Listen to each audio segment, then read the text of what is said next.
नीरम जी देखिए, अभी मोहतरमा जो बोल रही थी हमसे पहले, शायद कांग्रेस की प्रवक्ता हैं, मैं सुन नहीं पाया था इनके बारे में। इन्होंने बहुत कुछ चीजें कहा कि 2002 में सरकार नहीं आती तो इन लोगों ने दंगे कराए। तो क्या कांग्रेस भागलपुर दंगों का अपना इतिहास नहीं देखती है? सिखों का नरसंहार देखे, मुरादाबाद के दंगे देखे, हैदराबाद का कितनी बार इनकी सरकार नहीं आ रही थी, कितने दंगों का काला धब्बा इनके ऊपर है। उन दंगों पर मत जाइए, आज बिल्किस बानो पर है। वो अभी देखिए कुछ थोड़ा सा मैंने और काफी विस्तार से एपी सिंह साहब ने समझाया कि सरकार के पास और कानून के पास क्या क्या प्रावधान है, क्या क्या नहीं है।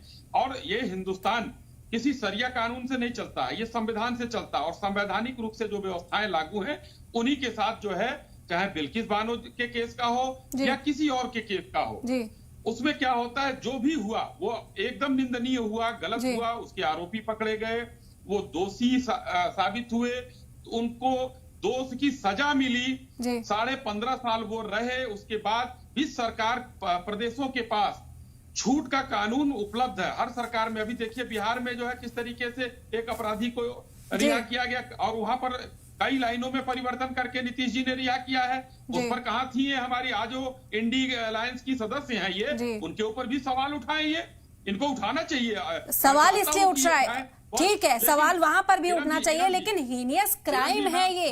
मुझे पूरी बात कर लेने दीजिए, मेरी पूरी बात आ जाने दीजिए।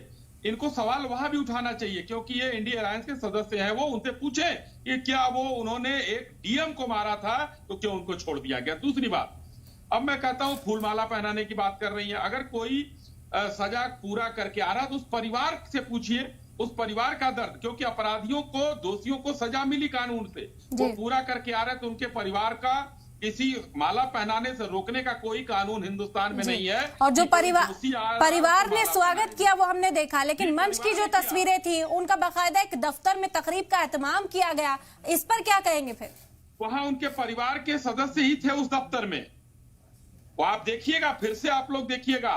राजनीतिक सिर्फ ये कांग्रेसी लोग जो है करते हैं क्योंकि इनकी रोजी रोटी माननीय मोदी जी ने बंद कर दी है।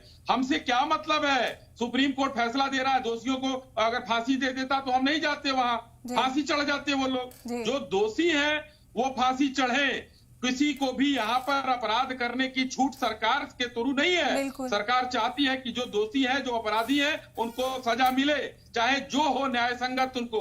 अब ये तो सुप्रीम कोर्ट का काम है, ये तो संविधान में जो व्यवस्था राज्य सरकारों को दी गई है।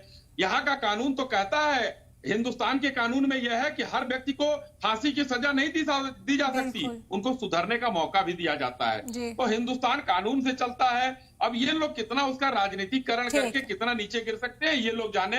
हम लोगों को सिर्फ इसमें यह है कि जो अगर सुप्रीम कोर्ट अभी भी कहता है, सुप्रीम कोर्ट कि उनको उठाकर बंद करिए, तो सुप्रीम कोर्ट तो अब सवाल पूछ रहा है ना सर, गुजरात सरकार को अब जवाब देना होगा कि आखिर जो